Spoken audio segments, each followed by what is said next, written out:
নেই বিস্ফোরণ, নেই ধোঁয়া, কিন্তু মুহূর্তেই অন্ধ তথা দিশেহারা হয়ে যেতে পারে বিশ্বের সবচেয়ে শক্তিশালী মার্কিন নৌবাহিনী।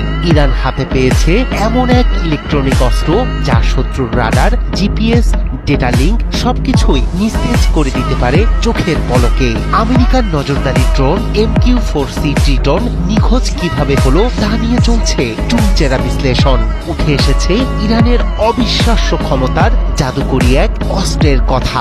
মিসাইলের বাইরেও অবিশ্বাস্য ক্ষমতার এই অস্ত্রই যে সেই ড্রোনের মৃত্যু ঘটিয়েছে সেটি এখন জোর আলোচনার বিষয়বস্তু।